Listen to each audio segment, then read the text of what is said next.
სახელითა მამისაითა და ძისაითა და სულისაწმინდისაითა.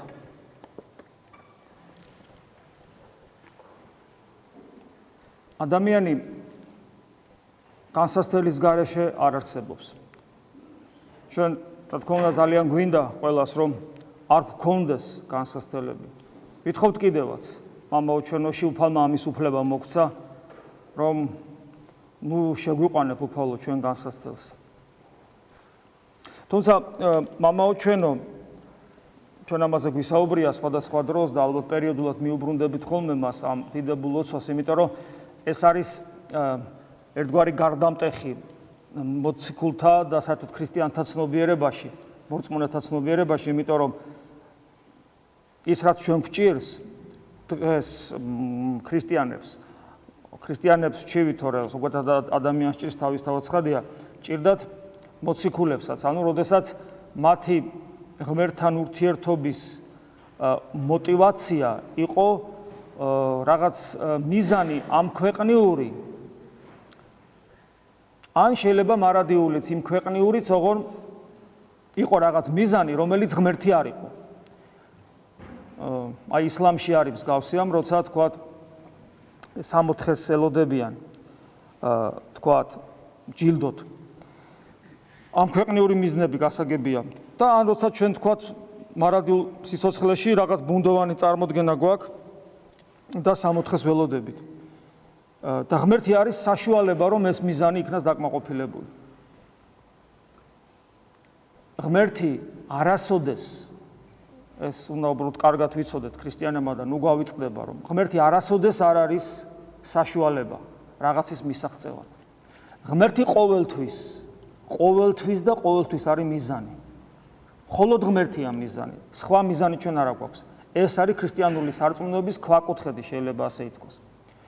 მაგრამ სამწუხაროდ ადამიანი სუსტია და აი ამ თავარი გზიდან ხდება ხოლმე მისი გადახვევა და ეს ემართებათ ქრისტიანებს, ეს ემართებოდათ ძველი აღთქმის ადამიანებს, მართლებს მათ შორის და მათ შორის მოციქულებს. გახსოვთ რომ მოციქულები სულ მუდამ მიწაზე არიან მიჯაჭვულები, თქვით მაშინაც კი, როდესაც უფალი თავის ვნებებზე საუბრობს, თავის ტკივილზე საუბრობს, თუ როგორ შეურაცხყოფით მოკლავენ მას და ამ დროს დიდებულთა შორის დიდებულები მოციქულებს გულისხმობ, იოანე, იაკობი, ქუხილის ზენი მართლაც გულმხურვალების გამო და პეტრე და იცით სამივეს როგორ უყვარდა უფალი და ამ დროს პეტრე არა, უпростоრად შენდობას ვითხოვ, ამ შემთხვევაში იაკობი და იოანე როგორ თავის დედიკოსთან ერთად როგორ მიდიან და თხოვენ უფალს, რომ აი შე რო გამებთები სამყაროში,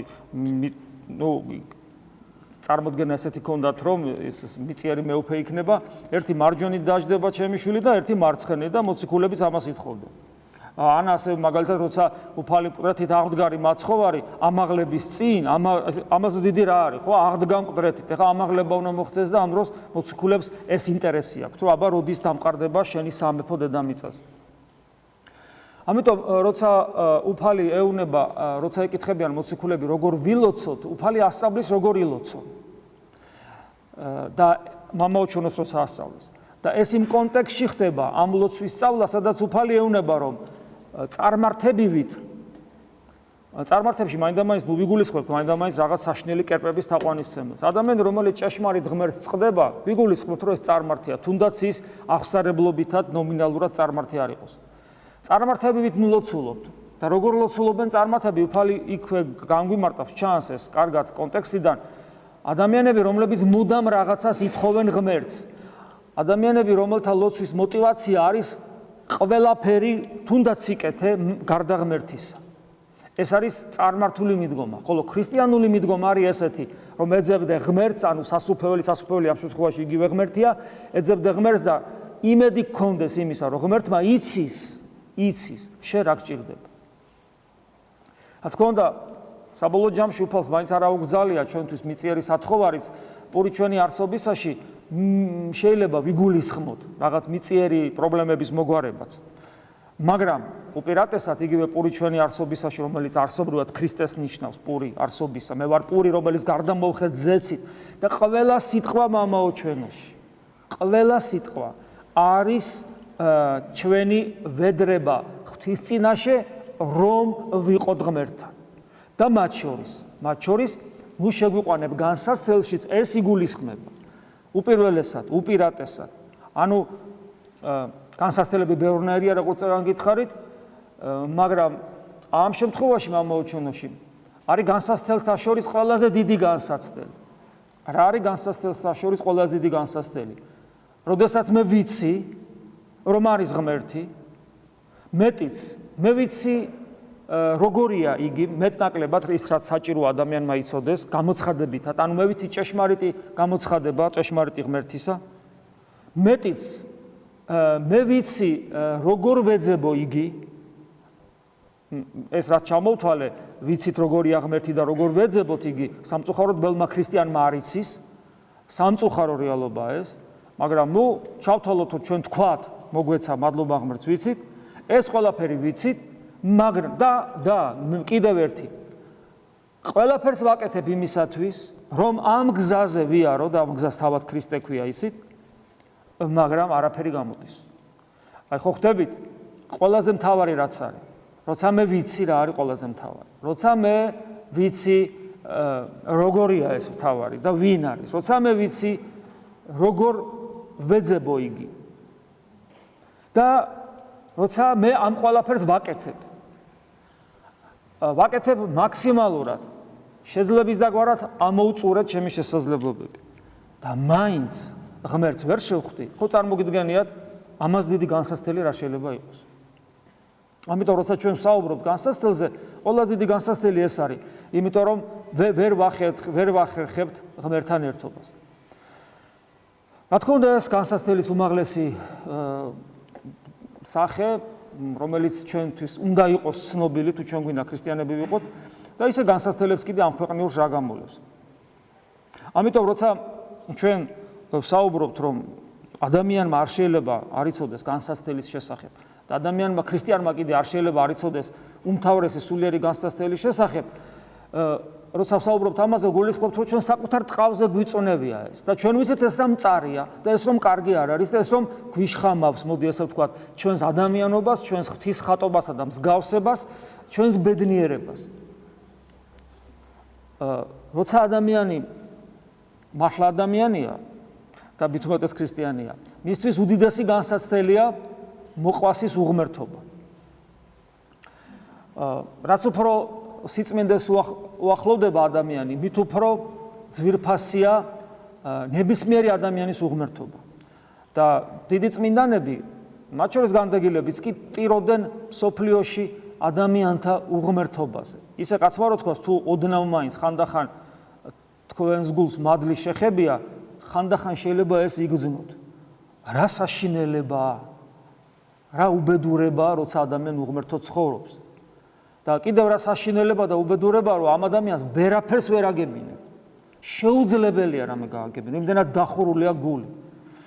როგორ გებრალება და ვერაფერს ვერ შველი. ეს დაახლოებით გავს საყვარელ ადამიანს, რომელიც ნარკოტიკს მიძაჭულია, ან კაზინოს ვერ მოცილებია, ან რაღაც ესეთ უბედურებაშია, ან მემთრალეობის ცოდვაშია და ვერაფერს ვერ აწყობ. მისი ახლობელი, რომელსაც ეს ადამიანი გიყვარს, ვერაფერს ვერ აწყობ, ვერაფერს ვერ აკეთებ, რომ ამ საშინელებას მოწყვიტო. ასეა უღმერთო ადამიანი, რომელსაც ღმერთი არ უნდა. არ უნდა, თვრალია ამასოფლის სულის მიერ, რომელიც როგორც ნარკოტიკი ისე ეძლევა ამ ადამიანს, ვერაფერს ვერ აწყობ, ვერაფერს ვერ შვები, გებრალება, ტირი ხარ, მაგრამ შედეგი არ აქვს. ესეც ერთ-ერთი უდიდესი განსასწრელი, რომელიც რა თქმა უნდა სულიერ განსასწრელის რანგში გადის, იმიტომ რომ იღუპება შენს თვალწინ ერთი მარადიული არსება, შენს თვალწინ ილევა, მინავლება ხდება ამ ერთი ღვთისხატისა და მსგავსი არსების. მოკლედ ამ სოფელში ძალიან ბევრი განსასწრელებია. და ზოგადად შეიძლება ასე ვთქვათ, რომ ეს განსასწრელი თუ შენ მართლა ჭეშმარიტად ქრისტიანობა გსურს, სხვისი განსასწრელი ძალიან მტკივნეულია, შენი უღმერთობას და შენი განსასწრელიც ძალიან მტკივნეულია და მოკლედ ჩვენ ამ სოფლიურ განსასწრელს ხშირად განვიცდით, იმიტომ რომ ჩვენ მასში სულ მუდამ ვიმყოფებით. აი ეს უღმერთობის განსასწრელი მუდამ ჩვენთან არის. ალბათ ხან ხარ, ხან არა ხარ ფიზიკურად. მატერიალური გაჭიროება ხან გაქვს, ხან არა გაქვს. მაგრამ აი სულიერი ავადმყოფობა სულ გაქვს, იმიტომ რომ ყოველ ვერასოდეს ვერ ხარ ღმერთთან როგორც შენეს გინდა. ამიტომ ჩვენ ვართ ამ სოფლიურ განსასწრელ ამ სოფელში, ამ სოფლიურ განსასწრელში ვიმყოფებით და არასოდეს ღმერთი არ გვტოვებს. იგი ყოველთვის გვანუგეშებს და ნუგეში არის არა ლოზუნგი ან მშრალი მოწოდება, არამედ რეალურად მოსვლა ჩვენთან ღმერთისა და ამ დროს ჩვენ ყოველთვის გვიჩნდება მასთან ყოფნის სურვილი. ყოველთვის გვიჩნდება მასთან ყოფნის სურვილი. როცა ღმერთი ნუგეშით მოდის და ვი რა კარგია, არა, ნამდვილად უნდა დავიწყო, ან ნამდვილად უნდა განვაახლო, ან ნამდვილად უფრო უნდა გავაქტიურდე, იმიტომ რომ აი ვიგრძენი რა კარგია ღმერთი.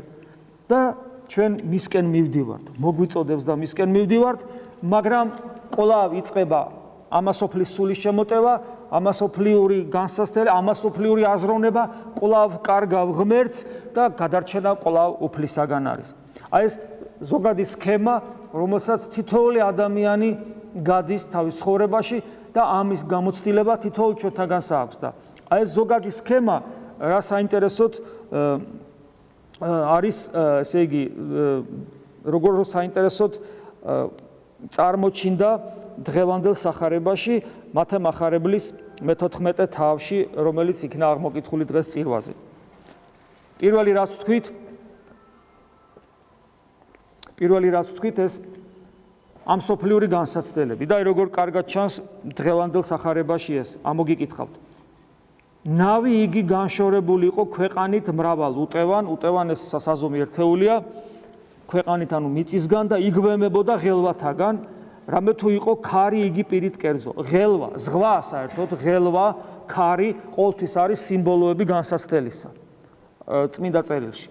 ნავი ყოველთვის არის ის ცხოვრება, ჩვენი ცხოვრება, ჩვენი კერძო ცხოვრება შეიძლება ასე ითქვას, ჩვენი ეკლესიის, ჩვენი კერძო, ჩვენი ოჯახის, აი რაღაც პრივატული სივრცე შეიძლება ასე ითქვას, როცა ჩვენ სიმყუდროვე გვინდა, მაგრამ ეს სიმყუდროვე არ გცალდება ამ სიმყუდროვეში ცხოვრება, იმიტომ რომ არის განსაცდელები, რისი სიმბოლოც როგორც გითხარით არის ღელვა, ქარი და ასე შემდეგ.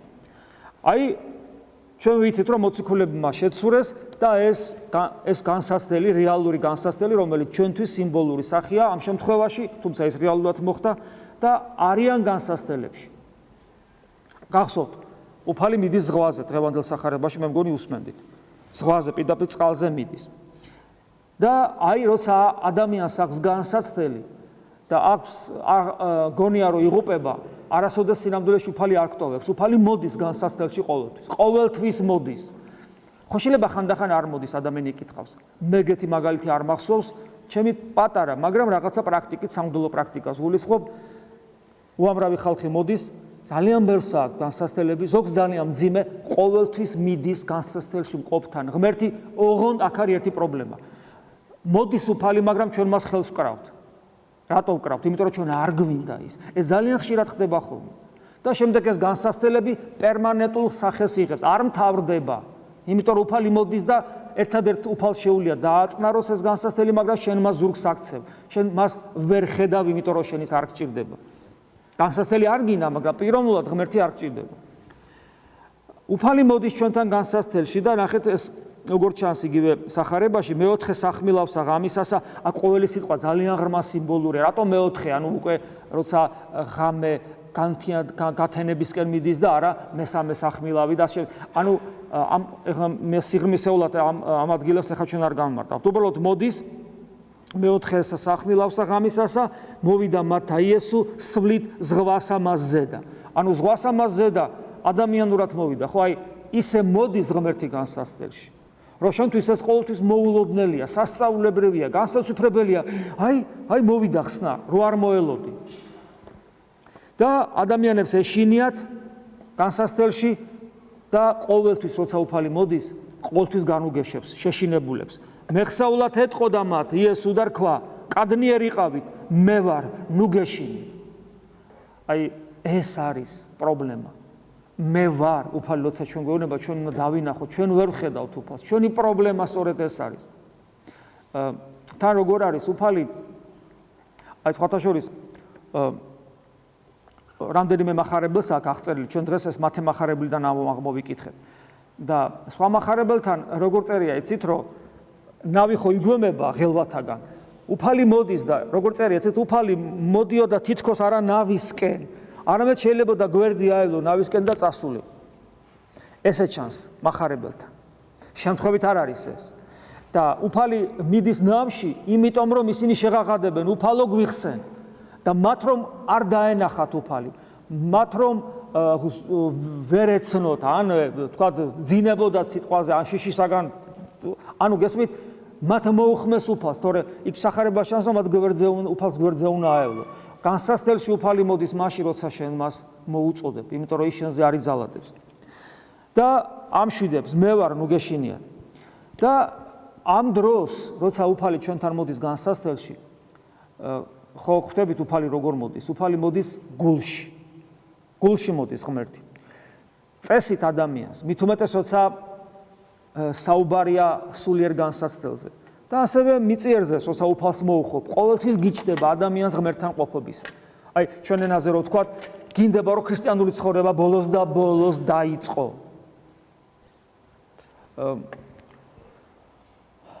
ესეთი მე-20 საუკუნის პირველ ნახევარში იყო ძალიან საინტერესო სასულიერო პირი რუსეთში, მამა სერაფიმე. და აი ძალიან დიდი მამა იყო, მის ცხოვრებაში წაიკითხავს, ეს იყო საოცარი ადამიანი და ის ერთ-ერთ მღვდელს ეუნება. 30 წლის მღვდელია. აღარ მახსოვს იმ მღვდელს რა ერქვა, რომ მამაო, თან არასოდეს არ ქონა ესეთი ხისტი ტონია მამა სერაფიმეს, ყოველთვის სიყვარულით ესაუბრებოდა, სიყვარულით, მამაო, მე მგონი უკვე დროაო, რომ 30 წლის მღვდელს ეუნება. და მე ეს მღვდელი იხსენებს და ყვება. მამაო, მე მგონი უკვე დროაო, ლოცვა დაიწყო. და უცებ შეცვა, 30 წლის მღვდელი წარმოიდგინე. და მე მიხვდა რაზე ეუნებოდა. რაზე ეუნებოდა? ეუნებოდა ნამდვილ ლოცვაზე, რომ მას დაეწყო გონიერი, მოუკლებელი ლოცვა. ხედავთ 30 წლის მღვდელი, რომელსაც დაწყებულიც კი არ ქონდა. და ამ ღირსმა მამამ მიანიშნა სიყვარულით და ეს მიხვდა, რაზე იყო საუბარი. ამიტომ ჩვენ შეიძლება ეკლესიურად ცხოვრობთ, მაგრამ ამიტომ ეს სიტყვები ეკლესიურად მაცხოვრებელი ადამიანისათვის ბოლოს და ბოლოს მოდი დავიწყებ რა ქრისტიანულ ცხოვრებას. როგორ შეიძლება რომ აი ვარ და ვერ ვარ და როგორ ვარ და დავიწყებ ბოლოს და ბოლოს. დავიწყოთ ბოლოს და ბოლოს, თუ 30 წლის მღვდელს ლოცვა ეხლა უნდა დაეწყო, ხო შეიძლება ჩვენს დავიწყოთ. 30 წელი ეკლესიური ცხოვრების გამოცდილება არც გვაქვს. და ამ დროს ჩვენ გვიჩნდება სურვილი ქრისტესთან მოსვლისა, ბოლოს და ბოლოს დავიწყოთ ქრისტიანული ცხოვრება. ამას ნიშნავს, როცა გვიჩნდება სურვილი. და ეს კარგად ჩანს პეტრეს მხრიდან, პეტრე როგორც ყველაზე აქტიური მოციქულთა გულის ნადებს ის აცხად განახმოვანებს ხოლმე. მიუგო პეტრე და რქვა მას, უფალო, უკვე თუ შენ ხარ მიბრძანე, მე მისვლად შენ და წყალთა ამათზე და. უფალი ხო ნავისკენ მოდის. პეტრე, რატო ვერ ითმეს? სულ მოკლეა? არ ამგონია. ეს დიდი სიყვარულის ნიშანია. მართალია უფალი ნავში მოდის, მაგრამ პეტრეს უნდა რომ დაასწროს და მივიდეს და ადრე მივიდეს მასთან, ხო ხვდებით? პეტრე ამას ბევრ ადგილას აკეთებს გავს რაღაცას. ეს არ არის სულ მოკლეობა, ეს არის გომხურვალება, სიყვარულის ნიშანი. ჩვენ მაზიარებელ ქრისტიანებს ეს განწყობა უნდა გქონდეს. ჩვენ შეიძლება გვწამდეს ალალად, გულწრფელად, რომ ჩვენ რო გარდავიცვლებით ღმერთთან ვიქნებით. მაგრამ ჩვენ ვართ მართლმადიდებელნი. ჩვენ ეს ნიშნავს იმას, რომ ჩვენი მოძღვრება, ჩვენი სარწმუნოება, როგორც მოძღვრება, გვეუბნება, რომ ღმერთი თავისი მადლით ჩვენთან არის და ეს ერთობა ღმერთთან გადადებული არ არის ხვალისთვის, ზეგისთვის ან გარდაცვალების მერე. პირიქით, გვეუბნება, რომ ეს დღეს უნდა მოხდეს და წმინდა მამები ხაზგასმით ამბობენ, რომ თუ ღმერთთან ერთობა არ არის დღეს, ის გარდაცვალების მერე არ გექნება. იმიტომ რომ გარდაცვალებით შენი პიროვნება არ იცვლება. შენ მარადიული არსება ხარ შიგნით და მარადისობისათვის არ არის გუშინ დღეს და ხვალ. მარადისობისათვის არის მუდმივი აწყო. და თუ შენ დღეს ღმერთთან არ ახარ, არანაირი გარანტია არ აქვს, რომ ხვალე იქნები.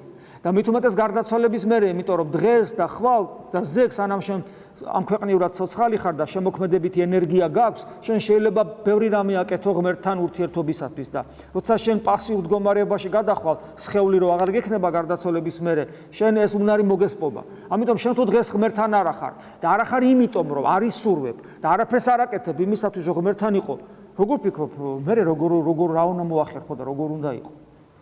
ამიტომაც არის რომ ჩვენ დღეს უნდა ვიყოთ ღმერთთან და აი პეტრეს ეს წყალზე გადასვლა მოტივირებული არის რა იმით რომ მე ამ წუთში სანამ შენ მოხვალ მინდა რომ მე დავასწრობ შენ მოსვლას და მე შენთან ვიყო უკვე მინდა ეს ხო ეს ჩვენ უნდა გქონდეს მუდმივად ამიტომ ჩვენ უნდა გვინდოდეს სულ ღმერთთან ყოფნა აქ ამ სოფელში და არ უნდა გადავდოთ ეს ხვალისათვის ზეგისათვის და მით უმეტეს გარდაცვალების მერე აქ როგორღაც ესე ვიცხოვრებ უღმერთოდ და მე რომ წავალ მე ღმერთო აბა შენ იცი შენთან მამყოფე ეხლა უნდა ვიყოთ ღმერთთან. ამიტომაც არის ჩვენ როცა საუბრობ მუდამ ღვთისძიებაზე, გონიერ ლოცვაზე, ხშირ ზიარებაზე, მოტივირებული ჩვენი საუბარი აქედან გამომდინარეა. აქედან. იმიტომ რომ რწმენა სიყვარულის გარეშე არის დემონური რწმენა. ეშმაკმაც იცის რომ ღმერთი არსებობს. იაკობ მოციქული ესე გვასწავლის. მაგრამ სიყვარული თუ არის, ესე იგი თუ რწმენა ნამდვილია. სიყვარული ისეთი რამეა, რომ ის ვინც გიყვარს, სიყვარულის ობიექტი თუ სუბიექტი, მასთან ყოფნა გინდა სულ მუდამ. ამიტომ ადამიანებს, რომელსაც ზიარება არ ენატრებათ, ადამიანებს, რომელსაც ლოცვის სწავლა არ უნდათ, წმინდა წერილში მუდამ ქრისტეს დანახვა არ სურთ და ასე შემდეგ, ესეთი ადამიანები თავის თავს უნდა ეკითხებოდნენ, კი, მაგრამ მე ქრისტე მიყვარს? მე ვიცი რომ არის, მაგრამ მიყვარს. შეიძლება თავი გაიმართლოს, კი, მაგრამ მე ერთგული ვარ მისი. ნუ რაღაც საშნელებებს არ ვაკეთებ და ვცდილობ. ღვთისადმი ერთგულება არ არის სიყვარული. ისე როგორც ვთქვათ, მეუღლისადმი ერთგულება, რომ არ ღალატობ, არ ნიშნავს, რომ მეუღლე გიყვარს. იმიტომ რომ შენ შეიძლება მისი, ვთქვათ, ხშირად მომიყვანიოს მაგალითი, ხო, ქალი, რომელიც ერთგულების სიმბოლოა ყველგან. მაგრამ სახში ქმარს არც კი ელაპარაკება. ანუ მას არ უყვარს. ქრისტიანობა კიდევ ამით განსხვავდება სხვა რელიგიისაგან ხშირად მithქვავს რომ ჩვენი რწმენა ვლინდება არა უბრალოდ იმაში რომ ისი ერთგულნი ვართ, არამედ მასთან ყოფნა გსურს. სხვადასხვაა ეს. მისი ერთგულება ეს ერთი საფეხურია, მაგრამ ეს არ არის საკმარისი ქრისტიანობისათვის. ჩვენ გსურს არა უბრალოდ ერთგულება ქრისტესი, არამედ სულ მასთან ყოფნა გსურს, პიროვნული ურთიერთობა. ამიტომაც თუ ჩვენ გვიყვარს სულ მასთან ყოფნა უნდა გვინდოდეს და პეტრე მოციქულის ეს გულმხურვალება ჩვენთვის სამაგალითო უნდა იყოს. ჩვენ უნდა გქონდეს სრული ქრისტესთან ყოფნისა. ის კი მოდის, მაგრამ ჩვენც უნდა გვინდოდეს მისკენ წასვლა. და როცა აი ამ ნაბიჯს დაინახავს უფალი, ნაბიჯს დგავ მისკენ, ის კი მოდის, გულთან დგას და რეკს, როგორც აპოკალიფსში ყველა ადამიანის გულთან, მაგრამ შე როცა მიდიხარ მისკენ, მაშინ უფალი მოგვიწოდებს და ჩვენ მისკენ მივდივართ ამ სლას, ამ ქრისტესაკენ სლას, ჭირდება ძალა. ადამიანს არ შეუძლია ღმერთისკენ სვლა. თუ ღმერთმა ძალა არ მოგცა და როგორც კი შენ მოინდომებ ძალას გაძლევს. ხოლო მან რქვა პეტრეს, ქრისტემ უთხრა პეტრეს, მოვედ, გარდამოვიდა პეტრე ნავით და ვიდოდა წყალთა მათზე და მივიდოდა იესოისა. შეუძლებელი შეძლო პეტრემ. წყალზე სიარული. ჩვენც ესე, თუ ჩვენ მოვინდომებთ ღვთისაკენ სწრაფას, შევძლებთ შეუძლებელს. შეუძლებელში იგულისხმება გამარჯვება ჩვენს დაცემულ ბუნებაზე, წყალზე გამარჯვება, ამასოფლის სულზე გამარჯვება, დაცემულ ბუნებაზე გამარჯვება, ფიზიოლოგიაზე გამარჯვება, შიმშილზე გამარჯვება, ძილზე გამარჯვება, ვნებებზე გამარჯვება, ყველაფერზე გამარჯვება შენში, რომ შენ რეალიზდე არა როგორც დაცემული ადამიანი, არამედ შენ რეალიზდე როგორც არამქვეყნიური არსება, ზეცის მოქალაქე, ვითარცა ღმერთი. პეტრე როცა წყალზე მიდის, ის არ რეალიზდება როგორც ადამიანი, წყალზე სიარული ადამიანს არ შეუძლია. ის ზეცის მოქალაქედ რეალიზებულია, როცა ის წყალზე მიდის. და ამის მიზეზი იყო ის, რომ პეტრეს სურს იყოს ღმერთთან და ღმერთი ეხმარება. მაგრამ როგორც ეგანაც გითხარით, ჩვენ კი ვიწყებთ ღმერთისაკენ სწრაფვას, ეს ემოციური, ფსიქოსომატური აღტკინებასთან ერთვის ჩვენს გადაწყვეტილებას, რომ ღმერთისაკენ ვისწრაფოთ, მაგრამ ძალიან ხშირად ხოლმე ჩვენ გვინახია საკუთარ თავზე გამოგვიცდია, თითოეულ თქვენთაგანზეც მინახია, რომ იწყება და მალე ქრება. აი იგივე ღამე წამოდგომაზე რომ საუბრობთ ხოლმე, ხას უსვავთ ხოლმე, მე ყოველთვის ამაზე გეუბნებით ამის შესახებ, რომ იყოს 15 წუთი ძალიან ცოტა. აქ 15 წუთი თავისთავად არაფერს ნიშნავს. მე როცა ადამიანს ესეც არ შეუძლია, ისიც კი მithქვავს, წამოდექი ერთი თვალი გაახილე, თქვი უფალო, იესო ქრისტე შემიწყალე და დაიძინე. აი ერთი წუთიც არ არის, ხო? ოღონ ამას კონდეს სისტემატიური ხასიათი. არასოდეს არ ჩააგდო. არასოდეს. იმიტომ რომ ადამიანს ერთხელ, ორჯერ, 10-ჯერაც და 100-ჯერაც და გნებავთ 1000-ჯერაც შეუძლია. მაგრამ ადამიანს უჭირს სულ რო აკეთოს ეს. სულ. იმიტომ რომ სულ რო აკეთოს, ძლიერი ნებისყოფის გარდა ჭირდება სიყვარული. მხოლოდ სიყვარული შეუძლია სულ იყოს თავგანწირვის მდგომარეობაში. და ვალდებულებიდან გამომდინარე, მოვალეობიდან გამომდინარე, სამოთხის დაკარგვის შიშიდან გამომდინარე ადამიანს სულ ღმერთთან ყოფნა არ შეუძლია. მხოლოდ სიყვარულს შეუძლია ეს გაგაკეთებინოს. ამიტომ ჩვენ ამას ვითხოვთ, ამის აღზრდას ვცდილობთ ჩვენში. სულ. და როცა ეს არ არის სულ, მაშინ განსასწრებელი კიდევ მუდმივად მოდის, ამასოფლიური აზროვნება თავს არ გვანებებს და ამასოფლის აზროვნებითა და განსასწრებით იკარგება უფლის მოწოდების შესაბამისი, უფალმა რომ მოგვიწოდა შესაბამისი სულიერი განწყობა დაგვეუფლა და აი ეს პირველადი სულიერი განწყობა, რომელიც უფლის მოწოდებით ჩვენში დაიბადა, ეს იკარგება.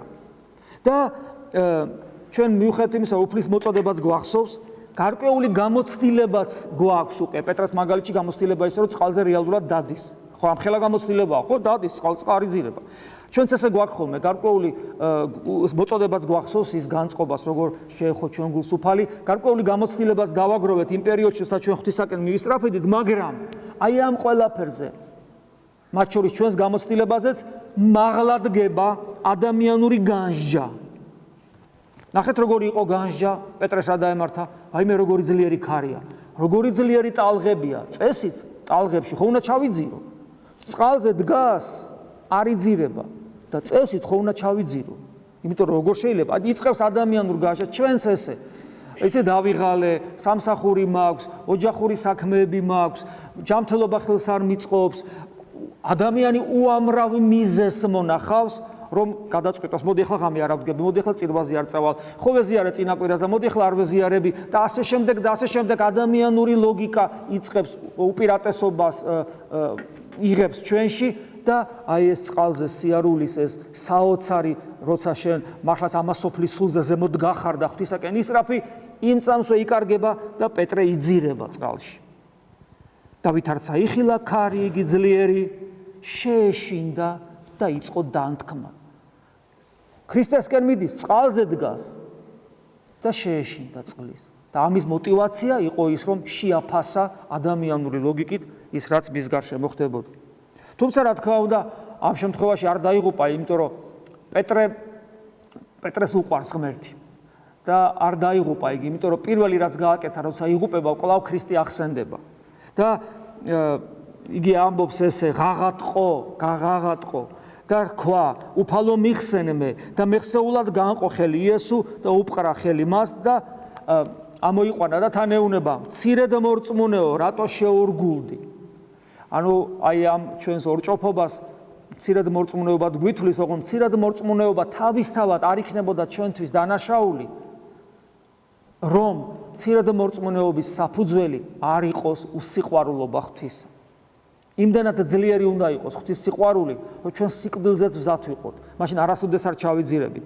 აქ დეფიციტი იყო, რა თქმა უნდა, და ეს დეფიციტი არის ჩვენში, თუმცა კვლავ სიყვარული იმარჯვებს და კვლავ იმედი უფლისა, თუ სიყვარული არა, იმედი მაინც, რომელიც ცოტა დაბალი საფეხურია, როგორც პავლე მოციქული გვასწავლის და უფალო მიხსენმე და ამიტომ ასეთ დროსაც გადარჩენა და დამოძღვრაც, ანუ უფალმა გადაგვარჩინა, კიდევ ერთხელ აღმოგვიყვანა და დაგმოძღვრა და ჩვენს ურწმუნოებას, მცირედ მორწმუნეობას მიანიშნებს უფალი. აი აქ კარგად გამოჩნდა, რომ ჩვენი ცხონება კიდევ ერთხელ მეზეც ვსაუბრობთ. არ არის მარტო ღმერთის საქმე. ეს არასოდეს უნდა დაგვავიწყდეს. ჩვენი ცხონება და გადარჩენა ეს არის ღმერთთან თანამშრომლობის შედეგი, ანუ ღმერთისა და ჩვენი საქმე ერთდროულად. ღმერთს უნდა, ჩვენ შექმნა ღმერთმა იმისათვის, რომ გვაცხონოს, ჩვენ ეს უნდა გვინდოდეს და სინერგიული პრინციპი სწორედ აქ არის. ეს ძალიან კარგად ჩანს კვლავ დღევანდელ საკითხავში, ოღონდ ეპისტოლეში პავლე მოციქულისა პირველი კორინთელთა მესამე თავი. აი ნახეთ როგორ არის პავლე მოციქული როგორ ამბობს და იცით როგორ არის ყოველთვის სამოციქულო და საკითხავი უნისონშია. როგორი სახარებას არის შესაბამისი სამოციქულო და აზრობრივი მათ შორის კავშირია. ნახეთ რას ამბობს პავლე მოციქული დღევანდელ სამოციქულოში. რამე თუ ღმრთის თანაშემწენი ვართ. თანაშემწენი, ვინ ახარ შენ? ვინ ახარ ადამიანი? და ამ დროს ღმერთის თანაშემწე ხარ. ღვთის ნამუშაკევნი, ანუ ღმერთმა მოგიმუშაკათ, ღვთის აღშენებულნი, ღმერთმა აღგაშენათ, იმ და მოგიმუშაკა, აგაშენა და გაგხადა თავის თანაშემწე. რა საქმეში? ორ საქმეში.